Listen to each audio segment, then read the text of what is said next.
May the words of my mouth and the meditations of all of our hearts be pleasing in your sight, O Lord, our rock and our Redeemer. Amen. Please be seated. Good morning, friends. Happy Mother's Day. I wanted to let you know, someone after the 9 a.m. service pointed out to me that inside of our little tower lobby right here, on the doorpost, there is a dedication that says that the cross at the top of our tower is dedicated to two moms. And so I thought that was very appropriate today on Mother's Day to point that out. So if I were to ask you this morning about a growing up moment in your life, a growing up moment, what story or experience immediately comes to your mind?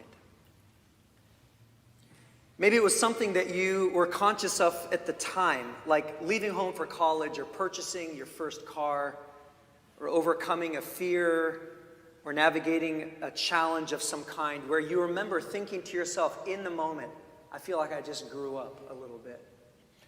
Or maybe you weren't necessarily conscious of it at the time, but looking back, it's clear that that particular experience or that season in your life was a time of growing up. Life is full of growing up moments. Of course, there's the kind of growing up that we usually think about when we talk about growing up. That's the kind that simply means becoming an adult. A very organic part of life where you go from being a dependent to gradually becoming more and more independent. For example, I think of a mama bird that gently pushes its young out of her nest and watching them discover their natural ability to fly. There are some here at St. John's who are going off to college soon. This is a huge leap in the process of growing up, and just want to let you guys know how proud of you we are. But there's also another kind of growing up. This kind is lifelong. It's a kind that you're never too old to experience, and it's this kind of growing up that is a product of curiosity. So it's the product of being willing to learn, to be surprised, no matter what age you are. Being willing to change, being willing to grow. It's the kind of growing up that is often referred to as gaining wisdom. And in this sense, as Maya Angelou reminds us, most people don't actually grow up. Some people just age. So how do we make sure that we're not missing those sacred opportunities in life to grow up? That's what I want to talk about today. And specifically, I want to talk about one thing that often happens in life that you can almost certainly guarantee is your next opportunity or invitation to grow up. So it happens all the time. And when you encounter it, you can almost guarantee that that is your next opportunity or invitation to grow up. And this one thing is what we're going to call today shake-up. Shake-up. These are the moments in life where life changes your plans. You guys don't know what I'm talking about right now, do you? Where life changes your plans. Shake-up. It's when what is normal, what is expected, what is comfortable is interrupted. And you find yourself having to adapt, to dig deeper, to stretch to the outer limits of your competency. It's life's curveball. Shake-up. Not getting into that school or landing that job that you were hoping for. A friendship that goes sideways. Heartbreak. Disappointment. A diagnosis. A death of someone in your inner circle. Maybe you're experiencing a shake-up in your life right now. Maybe that's what's on your mind this morning when you came to worship. As challenging as it may be, a shake-up is one of life's tried and true invitations to grow up, to become more mature and complex, spiritually, emotionally, socially. And that's actually what we see happening in this morning's reading, in the lesson that Anne read to us. In fact, I just want you to appreciate for a moment with me All of the shakeup that's going on in the life of these poor disciples over the last 40 days. So today we're celebrating Ascension. Ascension took place this past Thursday. We call this Ascension Sunday here at St. John's. But over the last 40 days in the story, just appreciate with me these poor disciples, what they had to go through. Right? First you have betrayal. One of their very own turns on them, Judas. Then you have the trauma of Jesus' horrific death. And then there's the grief that they have to move on without this very important person in their life. And right as they're starting to grieve, there's the shock of an empty tomb, and then the paralyzing fear of seeing Jesus face to face after knowing that he was dead. Right? And right then when they're like starting to celebrate and going, okay, so he's with us. Nothing else can ever take him from us. There's the ascension. Jesus says goodbye and leaves them. And you want to talk about shakeup. This is a lot of change in just a short amount of time. And all you have to do is just track one person, one disciple's life, Peter, over those 40 days, and you'll get a sense of just how challenging and disorienting all of this shakeup was. So just think with me about Peter and the way that he reacted to all of the change. So first of all, there's this, in the Garden of Gethsemane, there's violence, right? So Peter takes out a sword. I don't know if this guy has ever attacked someone else with a sword. My sense is no. But he took out a sword and he attacks the servant of the high priest in the Garden of Gethsemane. Then Peter, who is just a day earlier told Jesus, I'm with you to the end. You're a devoted one that you can count on. He denies Jesus 3 times just to save his own skin. And then when Jesus is hanging on the cross, Peter disappears with the rest of the disciples, leaving Jesus to die alone. I bet you anything that Peter looked back on that season, just those few days, and thought to himself, like, I don't even recognize myself. I can't believe that I was a completely different person. That is what it looks like when you are responding to traumatic shakeup. It's hysterical. You don't recognize yourself often. And isn't it so true that shakeup doesn't always lead to growing up? Like with Peter in that moment. Sometimes the shakeup is so intense and traumatic that it actually leads to breakup or breakdown. I think, for example, of relationships that sadly don't survive the death of a loved one. Or I think about how sometimes reality causes us to sink deeper into addiction just to medicate. Or to live in denial. Or opting for simplistic explanations to complex issues in life. So a shakeup doesn't always lead to growing up. Sometimes it just leads to a breakup or a breakdown. But this is where I want to take us. So in the first chapter of Acts, the passage Anne read this morning, we have a very different view and very different experience of Peter.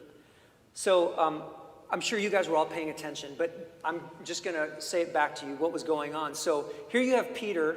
Right after the ascension, we're told that Peter in those days stood up in front of all the believers. There's about 120 of them. And he takes the initiative to replace the one missing spot among the 12 disciples that was left vacant by Judas. So now there's only 11 disciples. And Jesus was choosing his disciples. And now Peter is initiating the process where the disciples themselves pick another disciple. To complete the number of 12. So they find 2 people who they say they're looking for someone who is with them from the very beginning, all the way from John's baptism to the very end. And they identify 2 people. One of them is named Joseph, and the other one's named Matthias.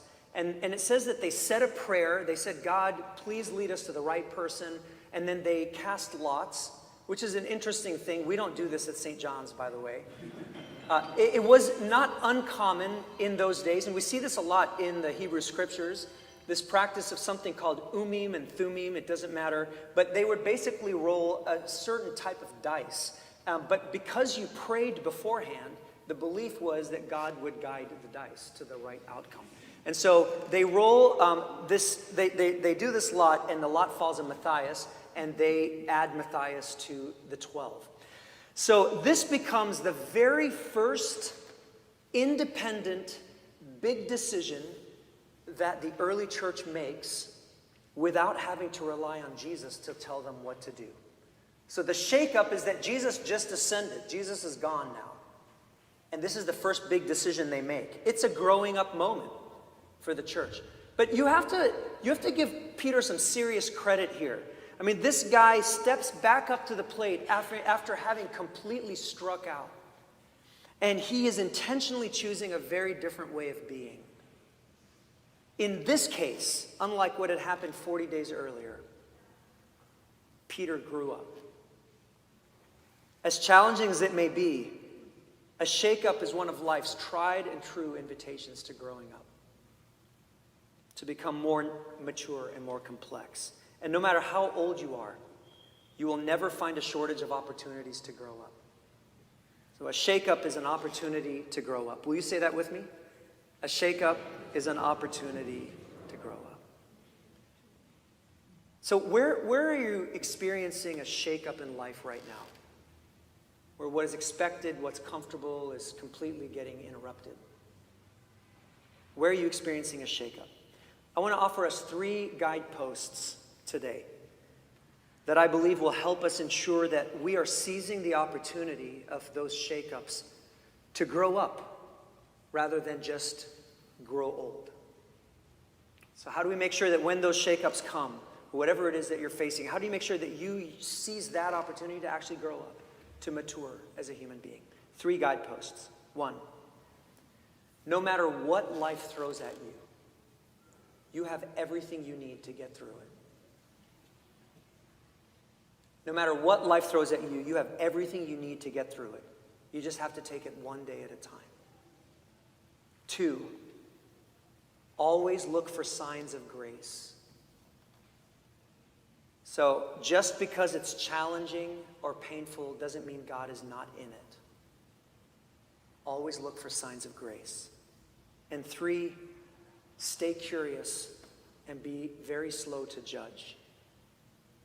Curiosity is the difference between growing up and just growing old. Curiosity is what leads to deeper connection and relationships. And curiosity is the path to wisdom. A story, and then I'll close. So I have a neighbor who's 91 years old. If you knew this guy 3 years ago, you wouldn't recognize him today. He was the guy with a lawnmower walking across, cutting everyone's grass. He was always outside, probably because he wanted also to avoid being with his wife all the time indoors. Hopefully he doesn't watch this. He's so bigger than life kind of guy. He's got so many stories. He was the principal of a school at one point. So much energy, so creative. And then a year ago, he had a stroke that paralyzed half his body. And one eye is completely blind. So now his daughter cuts the grass. She does all the work in the yard. And the other day I was walking out, and I saw him sitting on the edge of this kind of front stoop of his house, and he's got a spade in his hand. And he is just reaching over and digging up whatever weed that he can reach, and that's it. But he's still outside doing his work. So I walk out, and I felt like it'd been a while since I'd talked to him. So I stopped in, and I sat next to him, and I was just asking him how he was doing. And as a part of the conversation, I was just recognizing and affirming all the change that he had experienced in the last year. And I just said to him, it's a lot, man, the stroke and the blindness and how slow you are walking now. I hear you. I said, that's a lot of change to deal with. And he looked down, and he nodded his head, and he said, yeah, it's a lot. And then he perked up, and he looked at me, and he said, but it's okay. I still have a lot to learn. 91 years old. So I just want to leave this with you all, this idea of growing up, that we often look at our kids and say, it's amazing how they're growing up. Life is always giving us opportunities to grow up, no matter what age you are. And you know those opportunities because most of the time they show up as a shakeup.